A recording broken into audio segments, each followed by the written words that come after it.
Muchas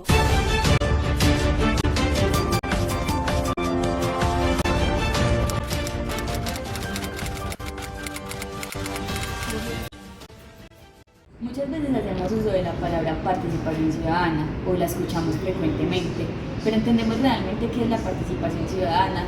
Muchas veces estamos como, ejerzo mi participación ciudadana, pero ¿qué es eso? Participación ciudadana lo veo más como por un lado político, en la que todas las personas de la sociedad tienen la posibilidad de elegir a sus representantes, y obviamente eso genera como cierta libertad de expresión en la sociedad, y pues beneficia a toda la comunidad.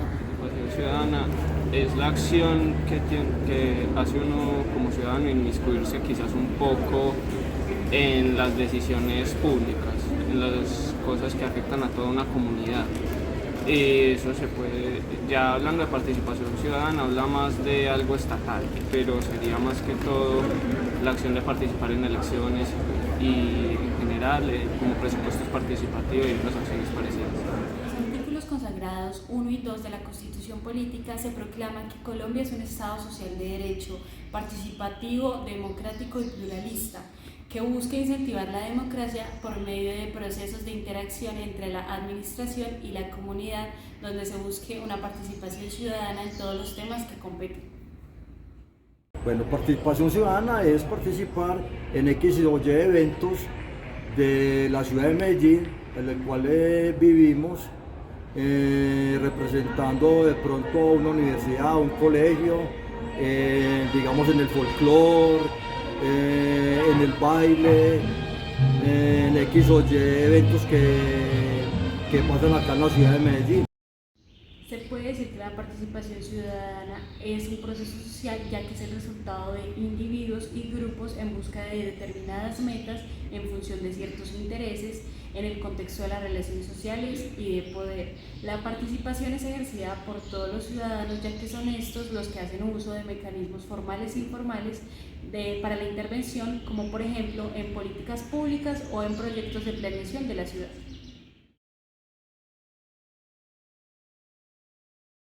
Bueno, yo considero que la participación ciudadana en Colombia siempre ha existido, pero anteriormente como que por el desconocimiento o la poca práctica que se llevaba a cabo no era eficiente. Últimamente sí se ha hablado como más de participación ciudadana, también por el empoderamiento de la ciudadanía como tal, y porque se ha llevado a cabo como más procesos pedagógicos respecto al tema. Entonces como que se incentiva un poco más de un tiempo hacia acá, más reciente, el hecho de la participación ciudadana en la población. Bueno, yo creo que la participación ciudadana es algo más de los tiempos modernos. Siento que se ha agudizado muchísimo más con el boom de las redes sociales, que ha permitido que no sea simplemente un ejercicio de voto, de ejercer el voto como de pronto uno pensaría que es la participación ciudadana, sino estar pendiente de qué se hace con las decisiones en el Estado, por decirlo de alguna manera, y tener una vigilancia. Y siento que también se ha agudizado con las redes sociales el hecho de que el ciudadano pueda tener una vigilancia más activa, por decirlo de alguna manera, de qué decisiones se toman para nosotros y por nosotros. Siento que es algo muchísimo más actual.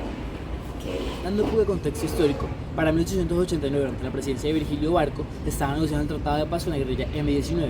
Esta pone sobre la mesa la necesidad de crear una Asamblea Nacional Constituyente para poder reformar la Constitución y permitir la creación de partidos políticos, a lo cual el gobierno se niega. Esto da paso a una serie de manifestaciones y protestas en las principales ciudades del país, organizadas por las universidades públicas y privadas, que lograron que para las elecciones de 1990, donde ganó César Gaviria, de las 6 papeletas que se estaban votando, la séptima, que no era conocida, que se pasó a través de periódicos, entonces tenía que recortarla y llevar las urnas de votación, fuera la más importante. Con una votación de 5 millones a favor, se crea la Asamblea Nacional Constituyente, que da paso a la nueva Constitución Política de 1991, en la que se le da la posibilidad al ciudadano de participar e intervenir activamente en la gestión pública, además de que establece los parámetros para poder participar en la vigilancia, participación y seguimiento de los resultados de la gestión estatal. Con este cambio constitucional se pasa de una democracia representativa a una democracia participativa, en la que superamos ese estrecho marco de democracia electoral en el que solamente votamos para que nos representen, y se le dan nuevos etos políticos al Estado colombiano. Los mecanismos de participación ciudadana que yo conozco es el voto. mecanismos de participación ciudadana que conozco son el voto y el plebiscito. En el nuevo escenario de la democracia participativa, vemos que hay un cambio desde el ejercicio político, en el bienestar social y hasta la misma aplicación de la justicia. Sin embargo, tenemos una herencia clientelista y de autoritarismo que crea unas barreras en el acceso y la participación ciudadana. ¿Qué pasa? Que hay varias situaciones en las que se ve el reflejo de eso. Una de ellas es el contexto de violencia y conflicto armado, que hace que personas como líderes y lideresas sociales eviten como esa participación plena en el ejercicio de su liderazgo para evitar correr ciertos riesgos. Otras que ligadas al clientelismo también está la corrupción. Las personas entonces crean un estigma y una desconfianza entre esa participación ciudadana y la esfera de lo público, pues se tienden a asimilar como que la corrupción o ese ejercicio de los políticos es lo mismo que la política misma. Otra de las situaciones es que Colombia ha tenido unas bases de desigualdad y esto ha ido como creciendo y la participación entonces tiende a tener mayores barreras en ciertos sectores que en otros. Sin embargo, bueno, hay esas barreras pero también existen ciertos mecanismos que permiten el acceso. Entre ellos está, por ejemplo, el voto, el plebiscito, el referendo, el cabildo abierto o hasta algunas veedurías, entre otros mecanismos. Bueno, pues a continuación vamos a hablar sobre 3 casos específicos de participación ciudadana en el país. Como primer hito de participación tenemos el plebiscito de 1957, donde a pesar que para la época no se tenían normativas de participación, se evidencia que esta estaba estrechamente ligada a los intereses de la élite, que utilizaron el plebiscito para la creación del Frente Nacional y legitimar un proyecto de carácter privado.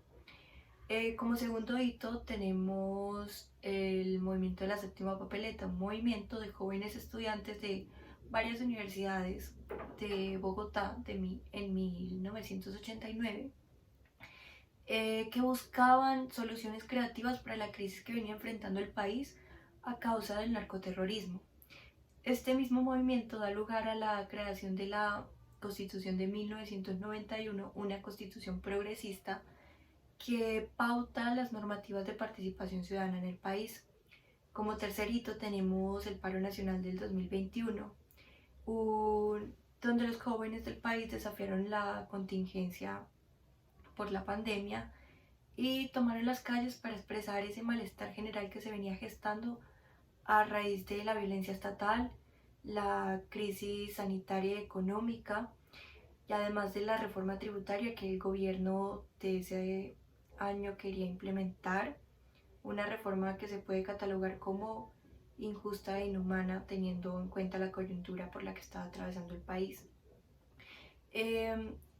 Este movimiento marca un punto de inflexión para las elecciones del 2022, pues determina qué candidatos merecen o no apoyo, dependiendo de su postura crítica ante el movimiento social.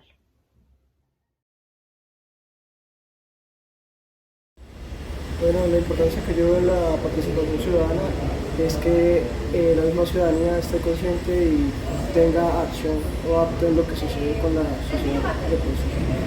Entonces ellos tienen que ser conscientes de tratar los temas referentes a cómo ellos se ven afectados habitando el sitio. Entonces por eso es muy importante que ellos participen, en este caso en la política. Para mí la importancia de la participación ciudadana es porque ayuda a construir sociedad. La relevancia de la participación ciudadana en el desarrollo de la sociedad es esencial porque esta sirve como un mecanismo para disminuir las inequidades y las desigualdades sociales, promoviendo el reconocimiento, garantías y restitución de los derechos humanos de todos. De igual manera, permite democratizar la gestión pública y superar la desarticulación de la administración distrital por medio de la creación de una participación con incidencia en los temas estratégicos de la ciudad.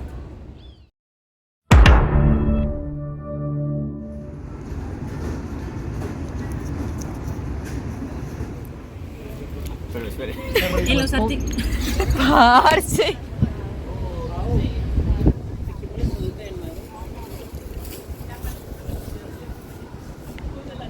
Dime. Ay,